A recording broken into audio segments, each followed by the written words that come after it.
Hello, everybody, and thank you for tuning into the Liberty Report. With us today, we have Daniel McAdams, our co-host. Daniel, good to see you this morning. Happy Monday, Dr. Paul. How are you this morning? Doing good. Thank Good. you. All right. The Excellent. country's budget is not doing well. No. So should we talk about it and find out if we can find a doctor to take care of this? That's what it It's needs. a sick budget. but there's a lot of people hurting because of precise conditions that they never talk about. They don't say, well, maybe the problem is the government's doing too much, spend too much money, the debt is too high, and they print too much money, and they overregulate. But they don't even talk about that. So they talk about other things. They say, well, each group of people who are suffering, they come to the government, and guess what they want? To the solution for too much money and artificial interest rates and all the Fed is doing. Guess what they want? They want more of it. Give us more money. Oh, you want to put up the money, and that's how you're going to solve the inflation. Hardly. But the one issue that they're up working with now is Trump, on Zero Hedge today, Trump expected to roll out a $12 billion farm aid bill today. $12 billion. Yeah. Why couldn't it have been 15 or 10? As if, but the farmers are in trouble. Yeah, it always happens that way. But, they could think about, well, I wonder if there's any backfire going on with tariffs. Maybe that's it because, selling soybeans had to do with tariffs. Yep. And the farmers were hurting. I think that's involved. But they don't want to look for the source because it puts the blame on the politicians, and it's bilateral. Bipartisan. They both parties have given all these to get the farm vote. No. And then there are other votes too that you have to get, and it's always buying it. And once there was an explanation, and the name given for this is plunder. Plunder one group of people and give it to somebody else, and the whole economy goes down. That's what's happening. It's $12 billion, and now they're over budget. They're trying to get the budget ready, for the beginning of the year, which who knows what's going to happen. But I think it's totally foolish. It's more than Trump wanted, although it's his bill.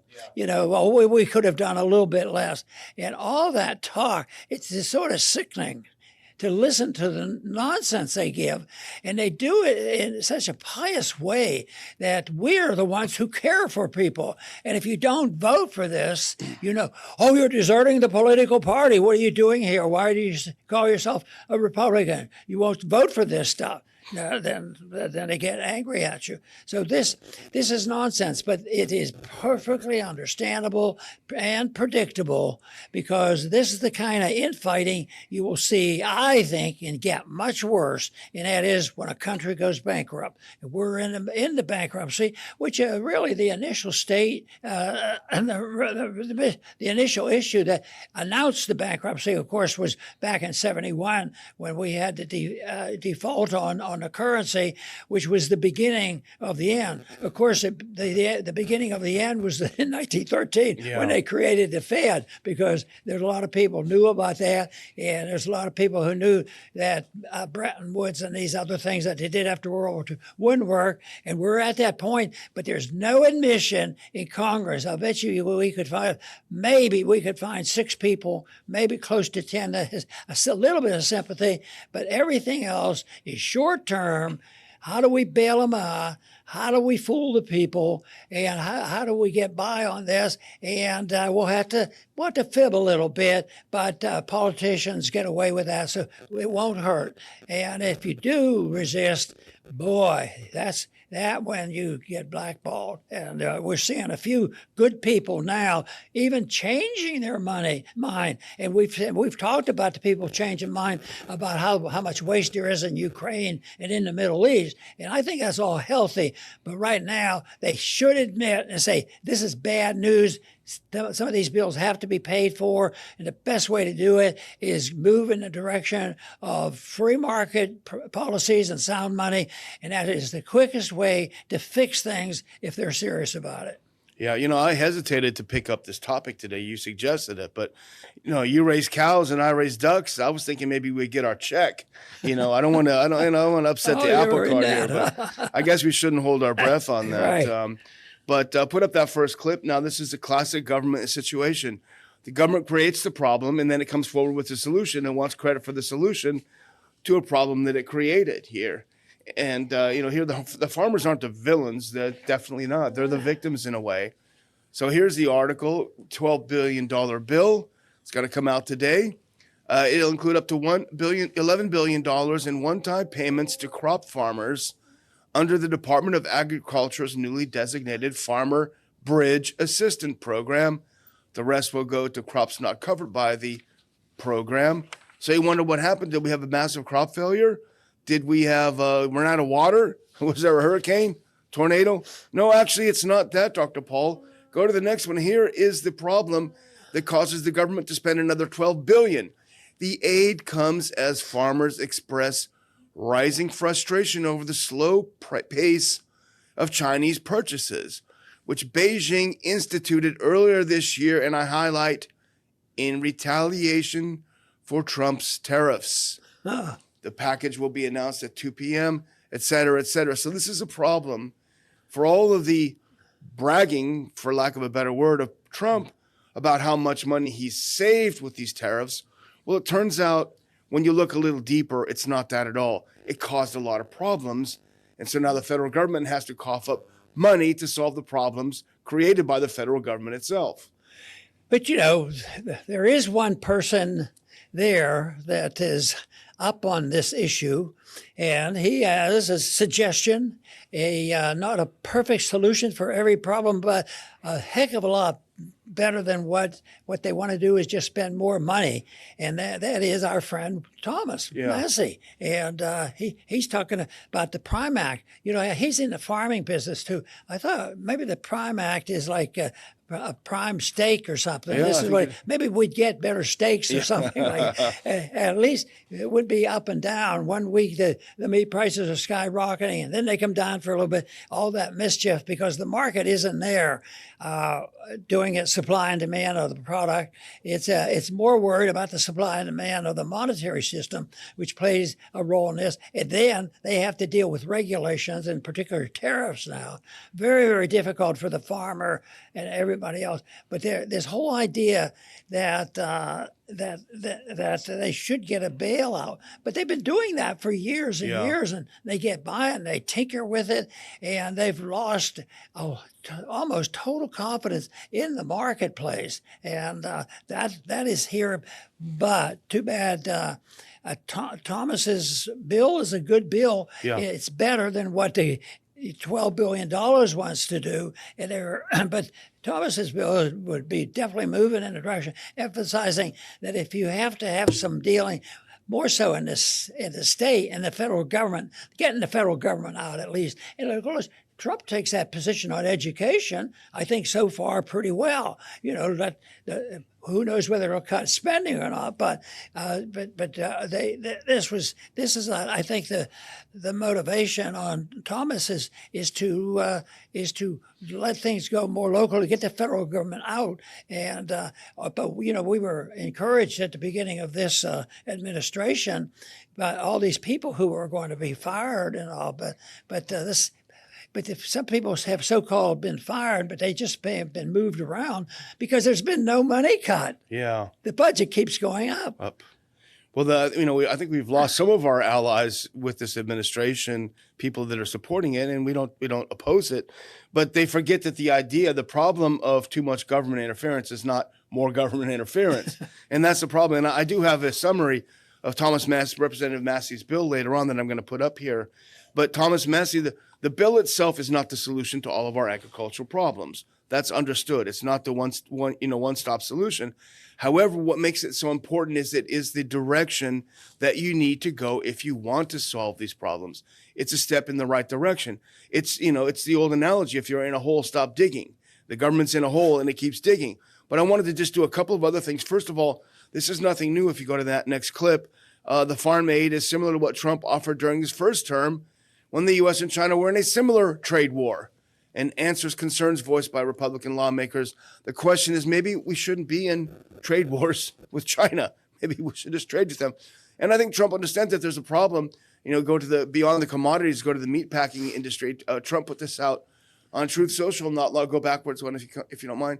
Put this out recently on Truth Social. I asked the Department of Justice to immediately begin an investigation into the meatpacking companies who are driving up the price of beef through illicit collusion, price fixing, price manipulation, et cetera, on and on and on. He understands that there is a problem, but what he's trying to do is sick the federal government on it. What Thomas Massie is offering is a different solution. Now go to the next one. Here is Thomas Massie on his beautiful bucolic house and ranch. And he posted this a while ago. I stand with American livestock farmers. I sponsored a bill to bring back country of origin labels on beef, and I have 50 co-sponsors in the House and Senate on my Prime Act, which would make it easier for families to buy healthy meat from local farms. These are my Wangus cattle. You can see his cows there. Now let's look at the Prime Act. There's a summary that I pulled straight off of the congressional website, if you can put that next one up, and let's have a read. It is a little bit small, I will admit that.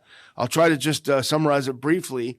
The bill exempts from federal inspection requirements animals and meats that are slaughtered and prepared at custom animal slaughter facilities for distribution within the state.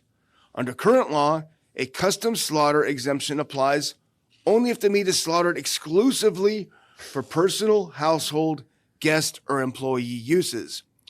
But specifically, it expands federal exemption to include slaughter of animals, preparation of carcasses that are slaughtered and prepared at a custom facility in accordance with the laws of the state where the facility is located, and prepared exclusively for distribution to household customers in the state or restaurants, hotels, boarding houses, grocery schools, or other establishments in the state that either prepare meals, et cetera, does not preempt any state law concerning the slaughter of animals, et cetera, or the sale of meat or other products. And this is a problem that they've had, and they've gotten around it, Dr. Paul, in many ways.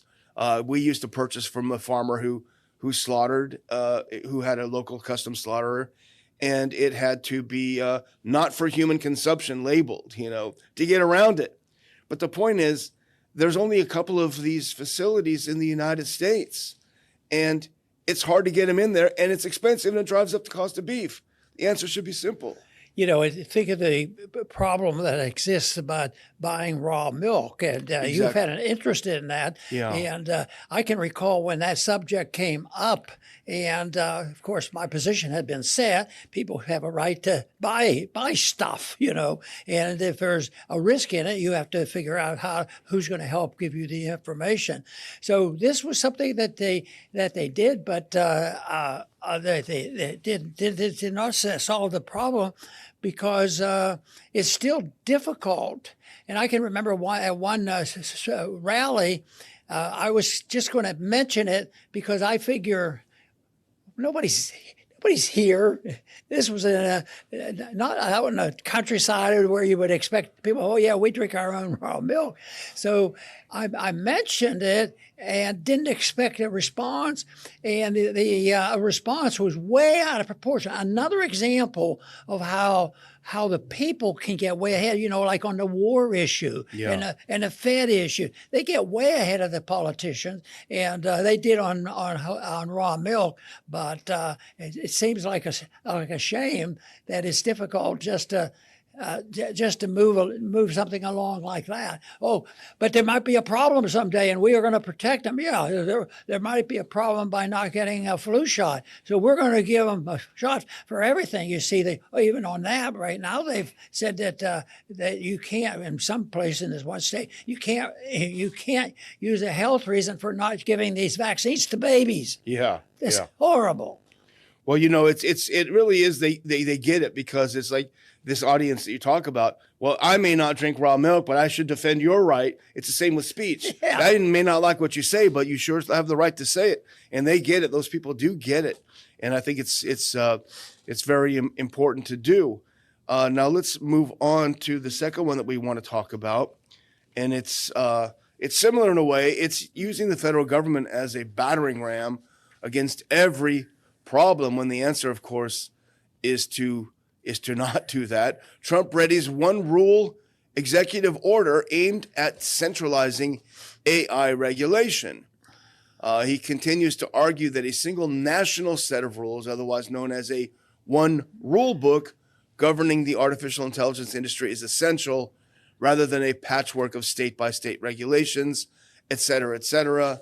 So he wants to be the arbiter of the rules of AI himself. Why can't they just use the rules of the marketplace? No fraud and no theft and no plunder. You can't take money from one group and give it to somebody else. And AI, I am no expert on that, but I'll tell you what, the sense I have is there's a lot of people lining up, to get in on writing these regulations. And I think our administration might have a few people that are involved in doing that. So I think this is very dangerous. I think it's more corporatism and satisfying certain people. But the Democratic President continues to argue that a single national set of rules, that's exactly what the founders didn't want. Yeah. That's why they wanted to separate these problems and let the states deal with some of them. But no, one rule, simplify it and make it clear cut for some people who are making the biggest bucks off it. The problem is some people will recognize that there is an issue. Yeah, there would be an issue if there's, if they can do whatever they want, deep fakes and all this sort of thing. But the problem is when you pick the winners and losers, you could miss out on some innovation that may be there. Just like with cures for cancer or cures for Alzheimer's and other things. When you only have one group doing the research, there may be stuff out there, or with COVID, right? Nobody wanted to talk about ivermectin because that was outside of the one rule book. Turns out they were right. So that's the real problem. And here's Trump himself. Now he's talking about it. If you put that next one up, he said there must be only one rule book if we're going to continue to lead in AI. We're beating all the countries in this point of the race, but that won't last long if we're going to have 50 states, many of them bad actors, involved in rules and the approval process, et cetera, et cetera. You get the point. But you're right, Dr. Paul, and I think what you make is a critical point, that this isn't happening in a vacuum. There are people lined up next to the president who are in the AI business that say, let us make the rules. We'll make it all perfect for everyone.